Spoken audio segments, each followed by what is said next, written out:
观众朋友好，欢迎收看中嘉新闻周报，我是李凡飞。时间进入5月，汛期来临，高雄市长陈其迈前往美浓地区视察三河水滞洪池、水沟疏浚等防汛的重要措施。美浓是高雄农产的重要地区，近年福安、美浓湖、竹子湖排水等工程也已经陆续完工，大大的改善了美浓地区的水患。陈其迈感谢中央补助经费7500万元，让滞洪池的工程顺利在112年汛期间发挥滞洪的调节功能。5月汛期来临，高雄市长陈其迈5日前往美浓地区视察三洽水滞洪池、水沟疏浚等防汛准备措施。由于近年福安排水、美浓湖排水、竹子门排水等工程均已陆续完工，对于改善美浓地区水患有相当大的帮助。三洽水的整个水利工程那这个经费是7500万，特别感谢邱议员委员替我们美浓争取预算来整治这个3条主要的这个河川的一个汇流那这个工程在1月完工，那相信也会解决美浓整个区域排水的一个问题。这几年我们也包括福安排水还有美浓湖排水等这些工程也都陆续完工。那相信对于减低这个美浓地区的这个水患会有相当大的一个帮助水利局表示，美浓区成功路至美中路一带人口聚集，为当地主要行政及经济活动地区，却曾因大雨荖浓溪水位暴涨，使得市区道路雨水相涵，无法顺利排放，导致淹水情形发生。针对美浓区三洽水周遭排水系统，水利局经过整体检讨评估，并找出原因后，规划办理三洽水滞洪池，大幅提升防洪能力。这一条路下面新建一个1.8乘1.8米的箱涵，等到美浓溪的水位高上来，它出不去的时候，它的水就会引到我们新建的这条箱涵进来之后，进到我们这个1.73万吨的滞洪池，然后这里设抽水站把它抽出去。比如哦，这滞洪了，还有一寡杂水的卖回来，不要让它流到美浓的市区。那这个部分大概都完成，所以下大雨的时候，那些水都尽量就是直接往外围的部分截到那个美浓排水这边出来，市区相对的水就比较少。陈其迈强调，面对极端气候威胁，除解决当地水患，也必须加强地下水含量，让城市更有韧性，能够快速回应气候变迁。除办理排水渠道疏浚外，仍应加强各抽水机组装备检查及运转，以确保豪大雨来临时能够发挥排洪功能。记者张世明高雄报道。5月20号就是第16任总统、副总统就职国宴，今年办在台南安平福尔摩沙游艇酒店公布国宴菜色。国宴国家队以好料大员、有料台湾为主题，发表了8道主菜，每一道菜都展现了台湾5大族群的风味，而且背后也都有特别的含义，就要让世界看见台湾。透过镜头带您一起去看看。正副总统就职典礼520登场，这一次的就职国宴也首度离开台北，选定台南的福尔摩沙游艇酒店举办，将席开70多桌。该饭店也是赖清德担任台南市长任内签约的 BOT 案。在国宴菜色尚未正式公布之前，媒体已经拍好拍满，包括卤味、菜脯鸡汤、虾仁饭，还有珍珠奶茶，都将端上国宴餐桌。高兴能够借着这个机会，让台湾各地的美食以及厨艺巧手，能够在福尔摩沙酒店呈现出来，让所有的好朋友能够了解台湾文化的深邃，以及了解我们台湾美食的精粹，也更能够体会大师的用心。市府除了公布国宴菜色，背后负责的国宴国家队以及阵容坚强的饮食顾问团也一一曝光。对他们而言，如何结合台湾宴席文化和现代的料理手法，让国际认识台湾料理的风貌，压力超紧绷。是很紧急的状况之下，所以大家都是卯尽了全力，所以我们的菜单是在不到2天，就是36个小时之内，我们就是创造出来。那这个创造并不只是写菜很容易啊，找菜你要凑足一道一桌很容易，但是主要就是说我们是有故事的，我们要讲台湾的身世，要讲台湾的历史，我们有太多想说的话了。黄金组合请了呢这个美食家2位美食家，还有呢这个蔡师傅、郭师傅、米其林的师傅来共同再开立第3次的菜单，形成今天呢的一个国宴的一个菜色，相当的用心。福尔摩沙酒店这次为了办好国宴，19号和20号住房全部取消。会中准总统府秘书长潘孟安也全程出席，相当满意国宴的安排，却相当低调。记者郭文吉台南报道。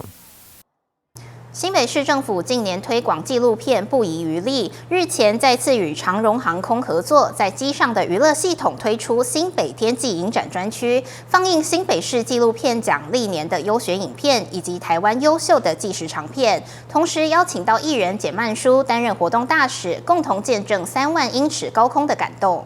3、2、1，请启动。新北天际影展感动上线。新北市长侯友宜与活动大使简曼书及长荣航空总经理孙家明共同拿着登机证完成登机仪式，也宣布新北天际影展正式起飞。未来民众搭乘长荣航空都可以透过机上娱乐系统找到新北天际影展专区，观看优秀的新北市纪录片。非常谢谢长荣航空公司的支持，让我们新北纪录片在这3年能够让它推向天际上，在3万英尺的高空可以欣赏新北的纪录片，也看到新北纪录片这些导演们的用心，也看到很多点点滴滴的故事，让你在人生的里程当中，在享受翱翔天空的过程当中，享受另外一个人生的境界，真的是一个很棒的里程。所以我们今年再度合作的时候，我们推出了12部影片，分4个档期。也特别找了我们最美丽的简大使来帮我们推动。我们希望搭乘航空公司的过程当中，开心事物的当中，也不要忘了，让你的生命的悸动，在长荣这条旅程当中，可以分享很多人生的故事。新北市新闻局请到曾获金钟奖最佳女配角的简曼书担任活动大使。简曼书表示，纪录片是透过导演的双眼，记录每个生活中的感动时刻，强烈且难以忘怀的。被记录的对象都是真实生活中的人物，或者说动物，或是环境，它都是真实，不是演员演绎出来的剧情。那透过导演的那个灵魂之窗，我觉得看出去，看到他们这个像一个观景窗，去捕捉到现实生活中的每一个片刻，他的那一份感动、触动，我觉得是特别的深层的。不管笑啊，让你哭啊，我觉得它都很像是对我来讲，都好像从身体中挤出来的那一种震动感，我觉得是很令人难忘的。今年新北天际影展共有12部精选纪录片，展现多样主题，要让民众感受不同的生命历程。不但在长荣航空上看得到，新北市纪录片奖纪实影像同步登上 LINE TV 线上影音平台，为让更多民众参与新北天际影展，今年更在新北市府1楼举办实体展览，让民众深入了解新北市纪录片奖。记者林之清新北采访报道。基隆首座宠物公园正式启用，地点就在暖暖运动公园内。不少饲主带着毛小孩抢先开箱体验。基隆市长谢国良、基隆市议会议长童子伟说，希望打造友善宠物环境，未来府会会一起努力。在主人引导下，狗狗开心在草皮上奔跑。还有的毛小孩太过舒服，直接在地上不想起来。这是基隆市政府设置的首座宠物公园，就位在暖暖运动公园内，9号正式启用。基隆第一次有宠物公园，蛮开心的。你刚刚看他有没有玩得很开心？有啊，你看他都翻肚了，你看他都翻肚。在外面其实有时候人会伤动物嘛，那动物也有时候不小心伤人。可是这里应该都是充满了爱，对。狗狗在草地上奔跑啊，本来就对它们膝关节比较好啊，所以而且让他们多多跑步也是对狗身体很好的一件事情，可以让他们放电多多发泄。饲主们迫不及待带着毛小孩进入园区，仔细看手做的宠物公园，设有大狗区和小狗区，里面还有互动设备，让饲主们相当开心。3、2、1，请启用！首座的宠物公园启用仪式上，市长谢国良、议长童子伟及动保团体、爱狗人士共同开箱体验。基隆市第一座的宠物公园，那设置的也非常的完善。那我们未来希望有第2座、第3座都要开始来规划进行。那议员过去来给我们很好一些地点上的建议，所以我们也会评估这些地点。那另外除了室外的以外某一些室内的空间我们也会考虑所以室外室内兼具，从孩子到毛小孩，其实都是我们未来要推动施政的重点。总之，对于毛小孩，我们会看待他像孩子一样，然后打造好的空间。我想这是基隆市这个宠物这个权益、动物权益的非常一个大的进步指标哈。那我们一个先进城市，现在毛小孩、毛家庭、毛市民都非常的多，所以我们第一座宠物公园，我想建置在暖暖是一个非常好的地点。当然还有第一次嘛，所以有很多可以改善的空间。譬如说，我们的家长需要有一个这个阳光遮蔽的一个休息区哈，我想慢慢来。那我们希望未来在这个各区，包含这个八斗子、碧沙渔港，还是我们中正公园，甚至这个外木山都有这个宠物公园的设置哈。那大狗区、小狗区，我想我们可以继续来努力。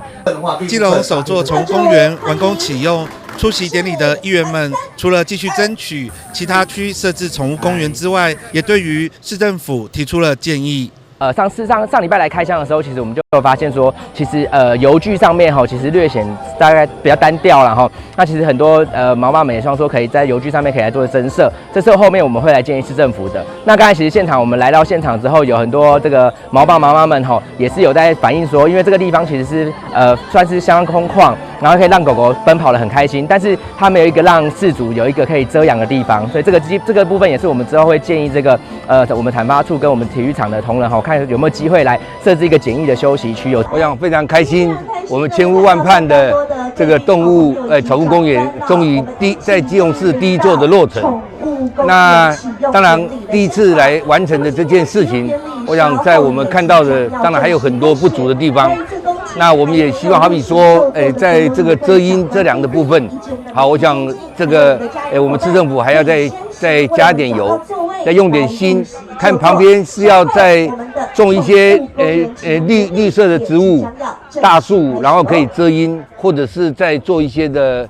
可以遮雨或者是遮太阳的地方。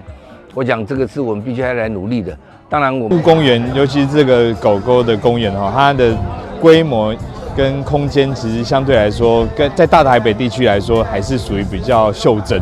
所以我们当然希望说，在我们暖暖之外，我们在基隆的其他的区域包含我们的大武仑森林运动公园第2期也希望能够有我们更多的这样子的宠物公园，让我们基隆其实宠物公园的功能其实相当的重要，它就是在有养狗狗的人都知道狗狗其实是需要空间去奔跑去玩耍，那这也是它的天性，它天性就是需要这些空间来去让他们这个跑跑跳跳也要请市政府能够定期的除草跟消毒，以确保宠物的健康跟安全。然后第3，也要请饲主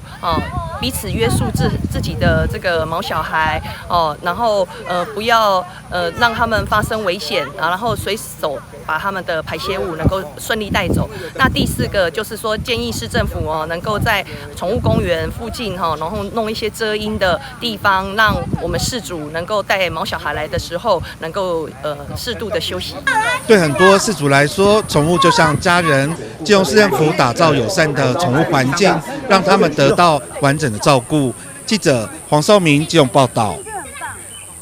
高雄寿山一直都有高雄的后花园之称，到访的游客相当多。为了提升健行安全品质，国家自然公园管理处启动了步道拓宽优化工程，将会把北登山步道路段重新铺设，改成钢型的耐用结构，并且将宽度拓宽到1.5公尺。如果前往的旅客，请注意实施工程路段绕道而行。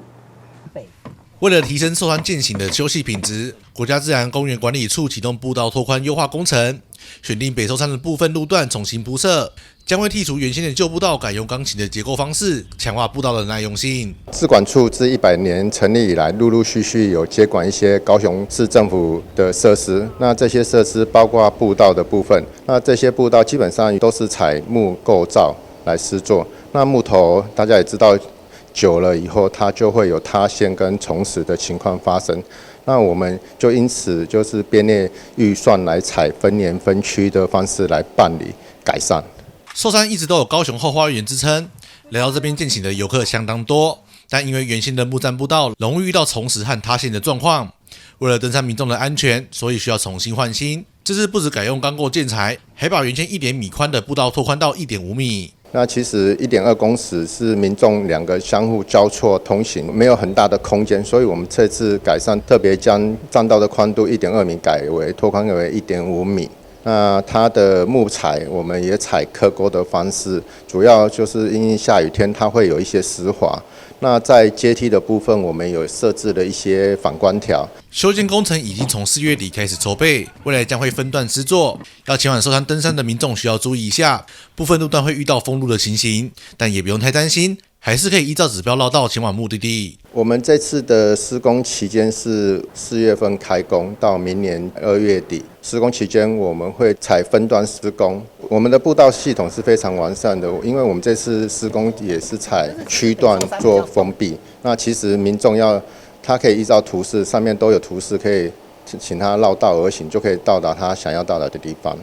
整个道路工程将会持续到明年年初完工，总计长度达到1000多公尺，未来将会让寿山的登山体验再升级。记者川军高雄报道。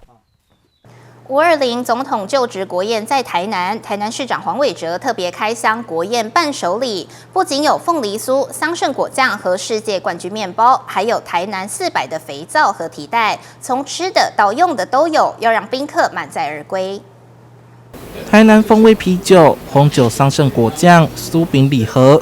，520总统就职国宴首度在台南举办，不论是官方和民间，皆以办喜事的心情看待，除了要让宾客吃得欢喜，连伴手礼也要让人感受到台南味。精挑细选之后，登上国宴伴手礼名单的，通通都是千锤百炼，不是在世界得奖，就是在市场得到广泛的认同。所以呢，我想说这个是非常非常的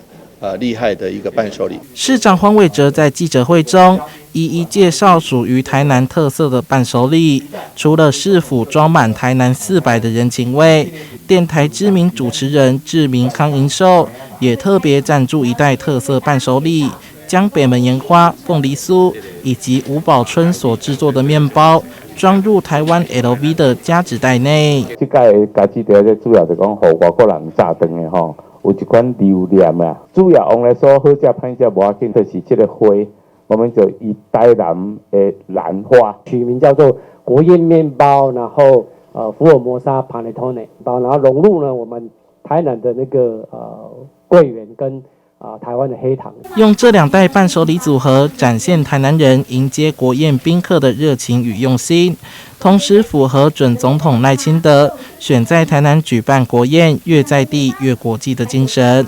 记者双怀台南报道。Maker 风潮席卷全球 ，Maker 的中文称为创客或者是制造者，意思是喜欢动手做东西、热爱创造的人。新北市推动创客教育迈入10周年，今年推出了10大系列活动，首场与故宫共同推出课程模组，打造0至99岁全龄永续 Maker， 带您一起来瞧瞧。新北创客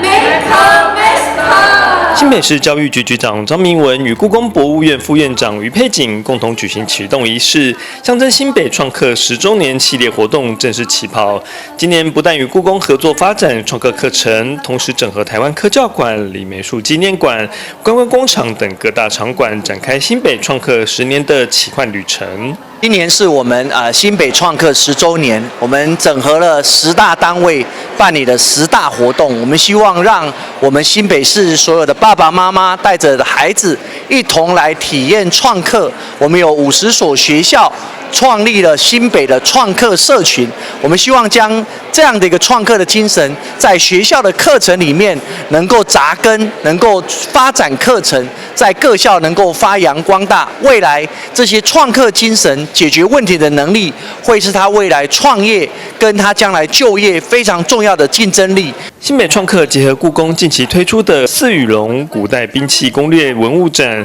开发出第6套课程模组，更发展至幼儿园以及乐龄族群的课程。故宫博物院副院长于佩锦表示，2020年开始与新北市合作，借由游戏让孩子认识故宫文物，成效卓著。我们很荣幸有机会跟新北市合作推出偏乡巡回课程，透过故宫同仁跟学校老师的通力合作，借由游戏引导小孩子们认识故宫的文物。那每一年我们都会固定办理偏乡巡回课程，然后连续5年下来，其实故宫已经连续5年下来，对，2020到今年已经是第5年，连续几年下来，我们已经累积了5个教学方案。那么今年还会以正在故宫展出的四羽龙古代兵器攻略作为全新的教材，并且推出一个全龄适用的一个课程。在此机会，除了感谢新北市政府合作之外，也邀请所有的人一起来体验这个全新的课程。张明文与佩锦现场也实际体验时下最流行的3D 列印笔，试着在布袋上作画，欢迎民众一起来体验动手做的乐趣。金山高中全国唯一的小羊 Maker 号卡车也将展开偏乡巡回的课程，将创客精神带到新北的每个角落。记者林志清新北采访报道。2025年双北世界壮年运动会，明年的5月17号起，将在台北市等6个县市展开各项竞赛。赛会吉祥物 Strong 壮宝也正式亮相，以主办城市台北市及新北市的北字为设计基础，加上蓝色与粉红色交织的色彩，壮宝看起来可爱又有活力，还有专属的 Strong Poster。现在就透过镜头带您一起来认识它。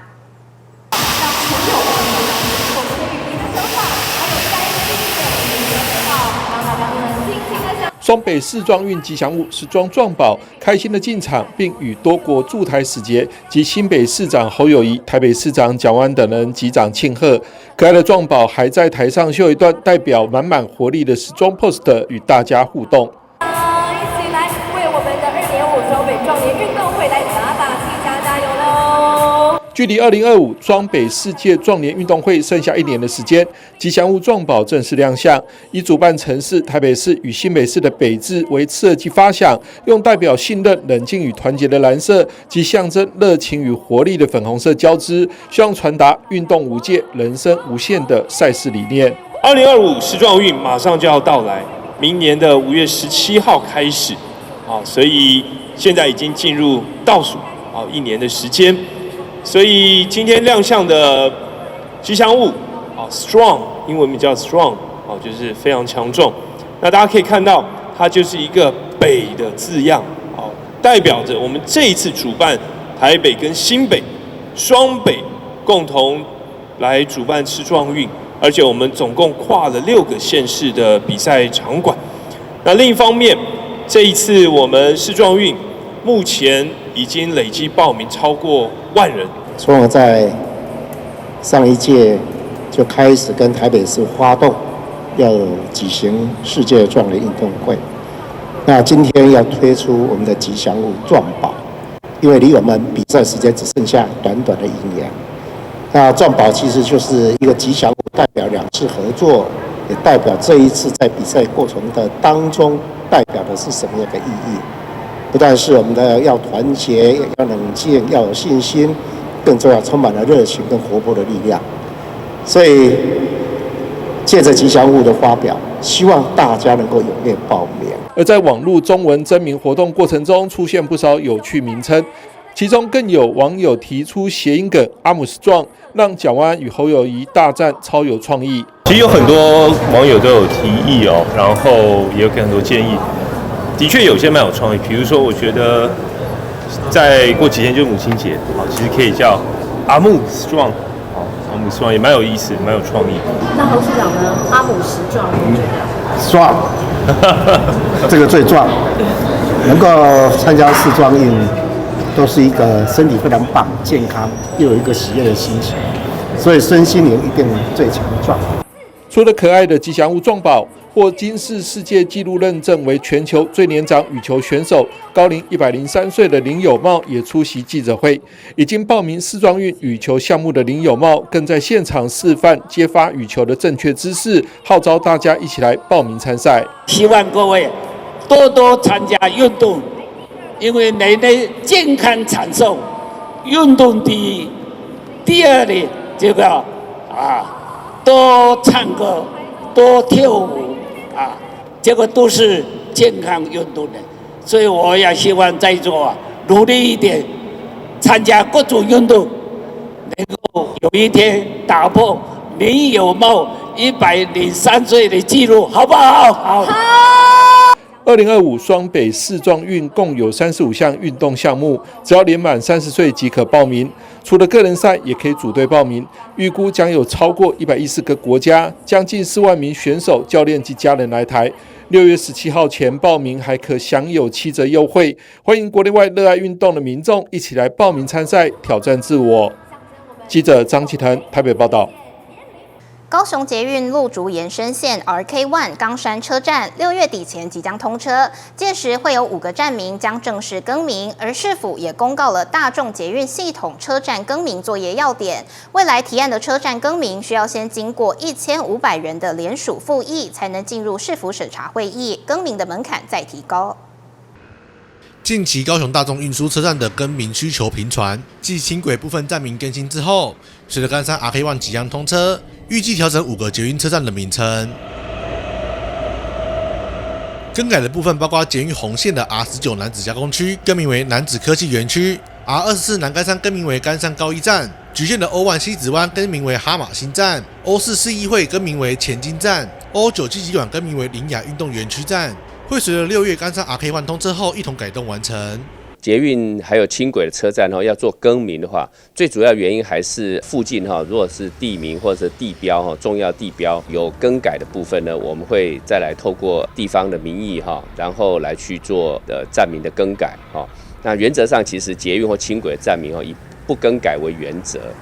那在地名或者是重要地标有改变的时候呢，我们再做一个检讨。所以我们从去年开始就开始进行了有5个站的更名，那同步我们也订定站名更改的一个作业要点。为了让高雄各个站点名称可以与在地有连结，所以这次重新调整了部分的站名，但也不是说每次想改就改，车站每次的改名所衍生出来的成本也是相当可观。所以今年高雄也订定了车站改名的实施要点，大致上都跟其他都在更名的作业的方式相近，但是我们高雄为了求更审慎为了更广纳民意，所以我们在我们的更名作业要点里面定了，就是说，如果要提出更名的话，那地方的团体或组织，它应该要透过所有我们的公民参与的平台来去做提案。那提案以后呢，如果达到一定的门槛，然后再做检核。检核完以后呢，再经过复议还有回应的4个阶段，如果都能够通过成案的话，再由交通局来受理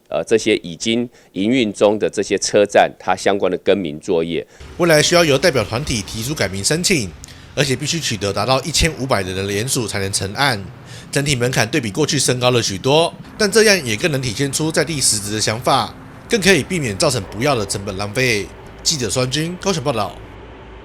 台南安平港区近年来在政府的支持下，持续推动南自贸北观光的发展目标。游艇观光已经成为当地最具活力的项目之一。安平的游艇俱乐部成立3年，正式对外宣布将投入平价游艇产业，推广海洋观光。俱乐部更大手笔引进南台湾唯一的船舶上架堆高机，未来将会对外提供游艇保养、维修等一站式的服务。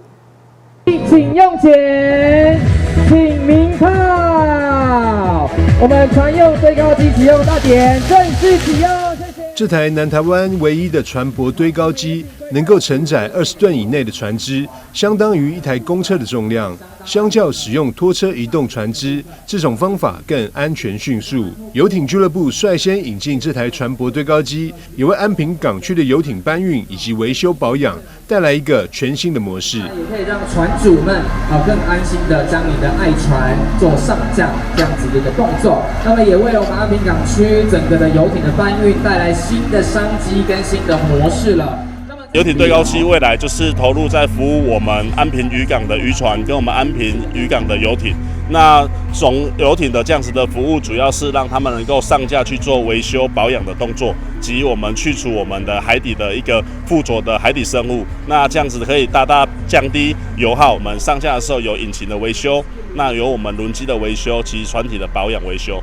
那还有相对一些游艇上来可以来我们的架上岸上可以做一个美容的服务。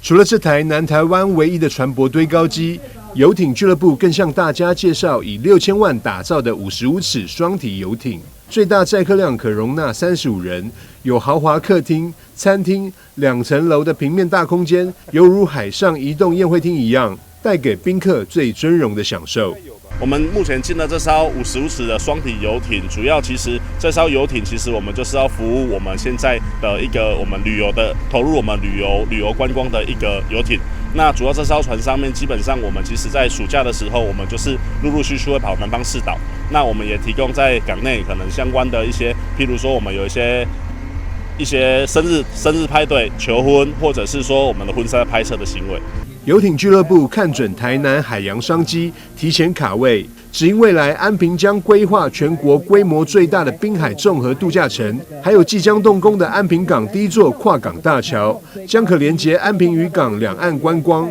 张宏文表示，台南海洋城市观光商机指日可待。记者张硕维，台南报道。时间即将进入夏季，也是登革热肠病毒的好发高峰期。为了确保师生们能够安全在校园上课，新北市长侯友宜来到板桥的江翠国小进行视察，了解学校在相关业务宣导上的工作，以及防治病媒蚊的措施。新北市长侯友宜6日前往新北市江翠国小，关心校园登革热与肠病毒预防工作，并指出全市校园都要加强预防措施，共同守护师生们的安全。侯友宜指出，市府考量肠病毒传播风险，会将出现肠病毒71型病例的区域公告为高风险区。目前新北市中和区及板桥区已列为高风险区，请家长随时注意小朋友的健康状况。尤其肠病毒在新北市中和跟板桥已经列为高风险地区，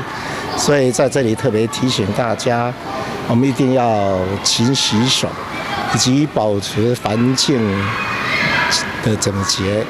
更重要的，生病就不要来到学校。那学校面对学童、幼儿园，我们一定要非常的关心他的身体健康。所以我们也提供了健康照护系统，随时跟家长保持联络，让孩子能够在学校能够平平安安。那当然这段时间也是碰上梅雨季节，学校也有生态园区，也有农园区，所以也是登革热聚集的地方，所以学校一定要行道清刷。教育局表示，新北市定有学校及幼儿园肠病毒通报及停课作业规定，高风险区域内幼儿园1周内有2名以上幼学童经医师临床诊断为感染疑似感染手足口症、疱疹或肠病毒时，则应停止上课7日。非高风险区域内幼儿园则由收托半数以上家长同意，得采取停课措施。那我也要提醒市民朋友，那因为梅雨季节的过程当中，一定很多的积淹水，那我们市民朋友一定平常也要做到环境整洁以及行道清刷的工作，一定要把它做到位。至于有肠病毒，家长们多关心我们的孩童的身体状况一样，我们有9间这个特约的医院，来对我们孩子们的肠病毒给予更多的细心照顾。教育局再次提醒，特别留意孩子进食前如厕后，确实以肥皂正确勤洗手。另有发现有疑似感染手足口症、疱疹性阴峡炎或肠病毒，或出现嗜睡、活力不佳、手脚无力或麻痹、持续呕吐、与呼吸急促或心跳加快等肠病毒前兆病征，应尽速就医并落实校安通报，以减缓传播风险。记者李根基新北综合报道。由文化部主办、基隆市政府基隆港务分公司协办的文化平权巡演庄头剧场翌日限定基隆场活动，5月11日在国门广场举行，特地安排了著名歌手范逸臣、戴爱玲以及杨大正联手国立台湾交响乐团登台献唱，从彩排到正式开场，万人空巷。相信这世界永远，让月光送走今天。我想要跃入海面，找寻起点，开始很可会改变。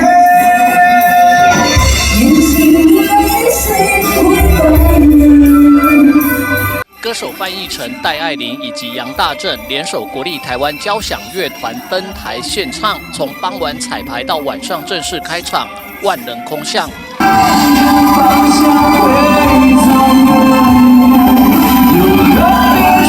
这是由文化部主办、基隆市政府基隆港务分公司协办的文化平权巡演庄头剧场翌日限定基隆场活动，5月11号在国门广场举行，由文化部次长王时思、基隆市长谢国良、内政部长林佑昌、立委林佩祥、王正旭以及基隆市议会议长童子伟一起敲锣正式开场。庄头剧场翌日限定基隆奇航敲锣。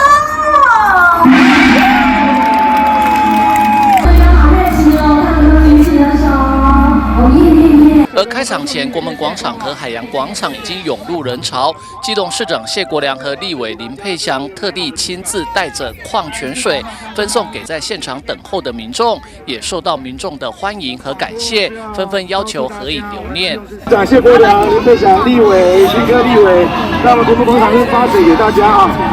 谢谢。发水给民众，顺便跟大家问好，非常的开心，而且天气又很好，然后来基隆的游客非常的多，也欢迎大家有个愉快的周末。佩祥个人表示说，今天当然天气好了，所以我们今天看到很棒的人潮，在基隆的国门广场里面，能够我们看到更多让人家开心的表演，让人家觉得让我们市民觉得好的精彩的艺术表演。而我更希望说，这是文化部的活动，就让艺术归艺术，让文化归文化，然后让纯粹的娱乐，让纯粹的我们共同的记忆，我们对于基隆夏天的共同记忆留在台湾，留下一个不管是孩子们也好，还是成年人也好，美好的回忆，尽量保持纯粹。从下午开始，除了有杰出表演团队轮番上场，现场更规划有餐饮区、文创商品区，也有街头艺人的演出，一直到晚上正式开场。主办单位宣布，现场涌入2万人，一起来欣赏这场台湾电影星空音乐会。其实我们基隆市本来就是一个非常有文化底蕴，还有文化故事的一个城市所以非常谢谢文化部今天首站举办在我们基隆的国门广场。你看我们今天天气也非常的舒服，那看到我们那么多市民朋友来到国门广场，一起来欣赏台湾交响乐的演出，待会还有范逸臣等等的歌手，我想这是一个非常棒的一个假日体验。希望文化部或者中央的资源可以多进来基隆，我们也会积极来争取，让我们基隆的市民可以感受到不一样的体验跟感受。包括基隆市议员秦真、连恩典、洪森勇、施伟正、陈君佐以及陈冠瑜等议员，也都到场参加，感受庄头剧场的魅力。记者吴俊松基隆报道。高雄车站2阶工程已经达到83%，预计在今年的12月就可以完工启用。高雄议会的交通委员们也到现场考察车站的整体功能是否完善。高雄市议员黄香淑就提出了车站目前与周边商圈的串联通道不够完善，希望可以针对这块研拟改善的办法，才有机会振兴周边没落已久的车站商圈。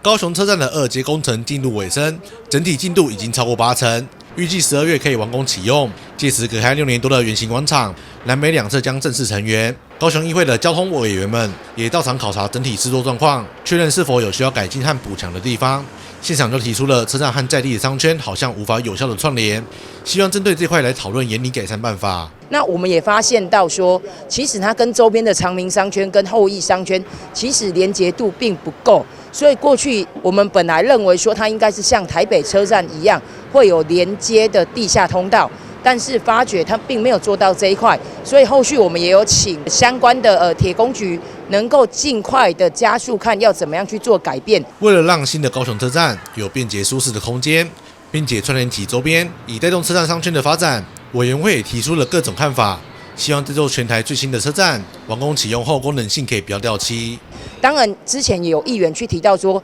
是不是要做高架的联通？但是因为高架联通，他们有去评估过，说可能会造成火车站的周边的整个原有的设计去改变掉，然后可能会变得比较丑。所以这个高架联通，他们还在讨论。那当然，地下联通。我们有说，那有办法在做吗？他们也会尽可能的赶快去讨论看看，因为毕竟我们认为说，一个高雄火车站花了这么多钱去设置，我们希望它能够跟周边的环境、跟周边的社区，包括周边的我们的商圈能够去做结合。车站的周边随处可见房屋租售广告，整体看起来相当萧条。假如大车动线没有延伸出去，人潮就无法有效的外溢，也可能就没有机会再振兴没落已久的车站商圈。毕竟那个地方商圈其实已经没落了有一段时间哦，因为火车站新建了10几年哦。老实讲，周边我们可以看得到，周边很多地方都是租售的样貌。我们也不希望说火车站完工之后还是这样的状况，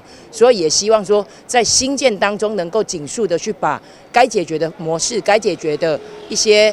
地方能够尽快的去解决掉，让我们火车站完工之后，整体是一个很新的风貌。高雄从铁路地下化到新车站的新建，工程已经长达10几年，周边人潮也已经不如以往。如今高雄车站已经逐步完工，盼望这个全新打造的地标，可以为地方带来新的活力与转机。记者孙军高雄报道。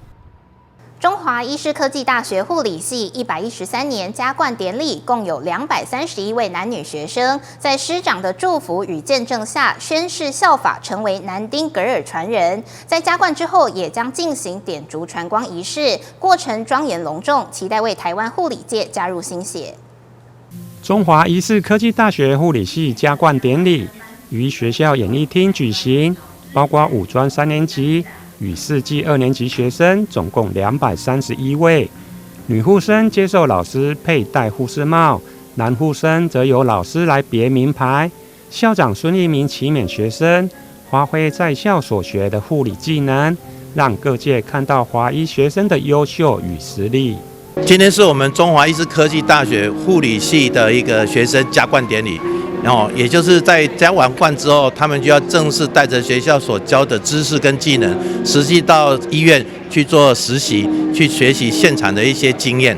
那我们总共今年有231位学生要开始进入实习。那我在这里呢，也要跟各位医疗院所的主管报告，我们中华医大的护理系学生真的非常棒。那在国考执照的部分，常常一般都是比全国还要高，甚至于我们也有状元，甚至于在10名以内的学生常常有。那所以呢，希望各位医疗院所的主管好好的照顾我们学生。那我也期勉我们的学生好好学习，如果有任何的问题，一定要不耻的下问，然后能够去学到你要的职场现场的一个情形。那如果有其他的问题，也不要忘了母校永远是你的后盾，你可以回来跟你的老师再做请教。今年的加冠生，其中一名顶着白发57岁进修部学生叶俊生特别显眼。虽然50岁从公务机关退休，过去学的是机械，但因为自己对健康促进等知识一直有兴趣，才在2年前报考华医护理系的进修部。当然很辛苦，而且因为完全不同的领域，我原本是念机械科的，所以完全不同的领域，医学系的东西确实不好念，所以念得有点辛苦，但是也乐在其中。其实我来念这个不是为了工作，就像我刚刚说的，我是希望说提升自己的专业技能。其实在另外一方面我来讲，其实我也很希望说能够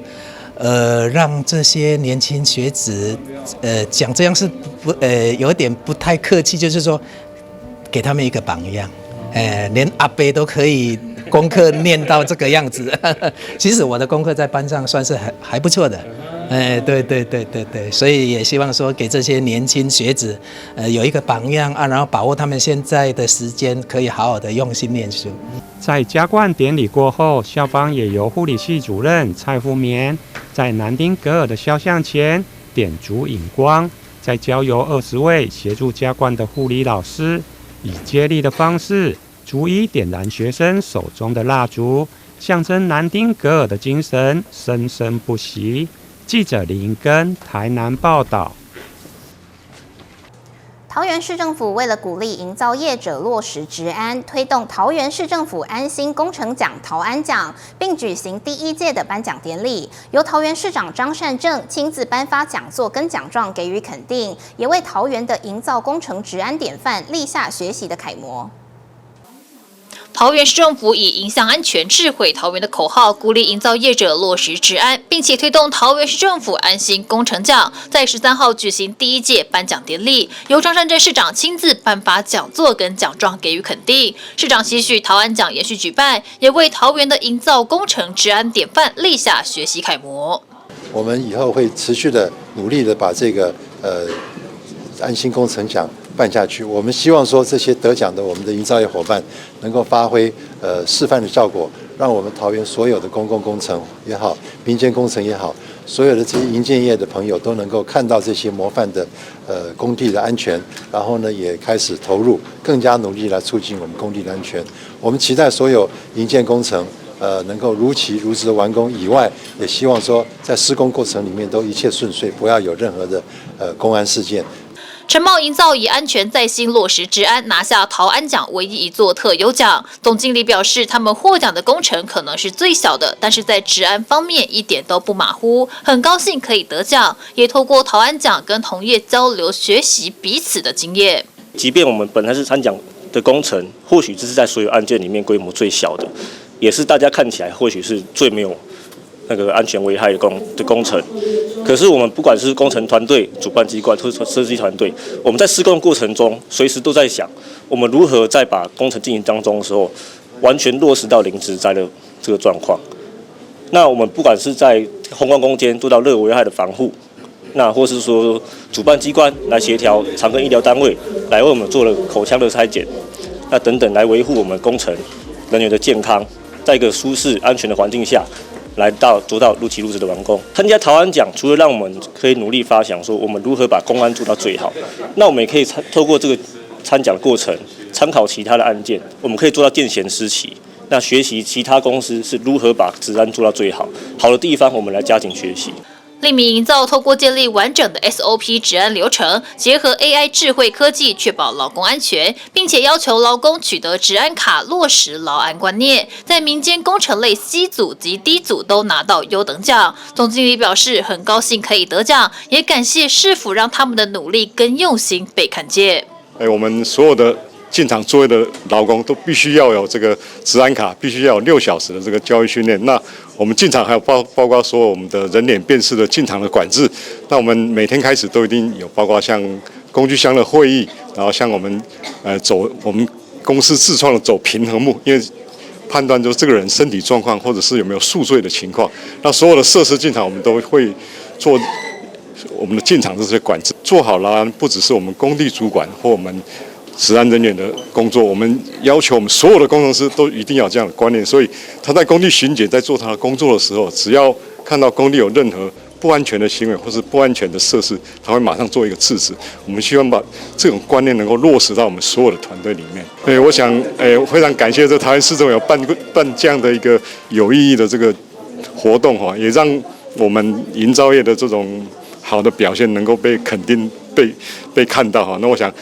做好劳安不只是现阶段的，每一个阶段都是。桃园市劳动局每年12月开始受理桃安奖报名，获桃安奖肯定的营造厂商，未来在市府各机关公开评选的采购案中，将列项目加分参考，或评定特优或优等者，奖励期间2年；或评佳作者，奖励期间1年，并且享有加速取得执照、列低风险事业单位及履约保证金减免50%等优惠奖励措施，借此鼓励优良营造厂商重视营造工地安全卫生管理，持续打造桃桃园安心工程。记者赖伟一投影报道。基隆市近期公私协力积极更新认养美化公车亭，不过在一般民众跟游客的心目中，这个计划目前的效果和感觉如何呢？我们一块到现场去听听民众的看法。3、2、1，请点灯。哇哦，大家看到没有？这暖白色温暖的灯光。由基隆市政府和企业公私协力认养候车亭的计划中，引起许多游客关注的，可能就是这个正滨渔港彩色屋附近的和平桥头候车亭，打造成美式复古风。游客认为，绝对是一个会爆红的基隆最美候车亭。我会想来，我是特地来的。哦，真的吗？没有，感觉怎么样？你觉得？我觉得很漂亮啊，有点复古风，很美式。哦，美式复古风，对，大家这么说，对不对？而且这个地方本来就是蛮有名的，对啊，就这边拍完，然后换这边拍。哦，是这样哦，你们厉害。所以是特地来的。特地来的，哦。那你们算是全台湾最美的站牌。目前蛮特别。对，目前好像我也只知道这个，对不对？对。画面上可以看到，在晚上的这座美式风格候车亭，像是夜里的一盏明灯，温暖的色调吸引许多游客前来拍照。据了解，最美的拍照点在公车亭对面，可以把候车亭跟彩色屋一起同框，拍起来更美。那有没有什么最佳的角度可以推荐一下？要到这里面拍。啊，正面这边拍起来跟对面拍起来会不一样吗？正面我觉得拍起来比较好看。比较好看。对，比较就是整个进去感觉比较好。哦，然后人要站后面一点。人要站后面一点。后面一点。因为这样灯会打下来比较刚。哦。站在前面脸太黑了。很多游客都会拍照打卡留念，显示吸引力十足。游客说，这样的候车亭改造让基隆变得更漂亮，而且非常友善通勤族跟游客，值得肯定与鼓励。较水啊，你们。较水啦。啊，落天气啊，光啊，安尼啊，水啊，啊嘛有伊也嘛换的，你无看？我是在台北，然后到这里站观。我本来是要看这个，但是看这个也是很漂亮，所以我也要拍照这样。企业形象，我觉得也就是 ESG 里面一个很重要的一个永续的一种手段。虽然它不直接去减碳，可是各位知道，如果我有一个很漂亮的环境在这里的话，我会看这个风景。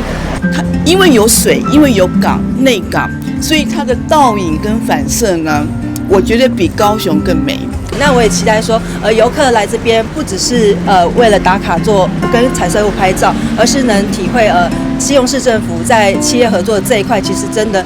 下了一份很大的心力。那我们也希望说，未来正滨渔港可以越来越好。基隆市政府公私协力美化认养候车亭这个亮点计划一波接一波，像是海洋广场对面的城隍庙候车亭，以及义一路上元大银行认养的候车亭，都让美丽的山海市容景致再加分，展现港都新风貌，同时也提高了通勤友善度，就变得比较不一样，也变得比较好看，这样子。那以前的时候大概是什么感觉？就脏脏的。那现在呢？现在就干净了，然后有点现代感。对啊，有不一样啊。以前是就是木头椅啊。现在感觉？还算不错。我不是单车，我是休忝在家坐坐呢。那你在这里休息的时候，会不会觉得这样看起来漂漂亮亮的？可以的，蛮漂亮啊。这样一来，可以让基隆多出许多热门的打卡地点，自然就可以成为旅游的特色亮点，达到吸引旅客来基隆观光消费的诱因。候车亭站！记者黄日升、陈淑平基隆报道。感谢您收看中嘉新闻周报，我是李凡飞，我们下次再会。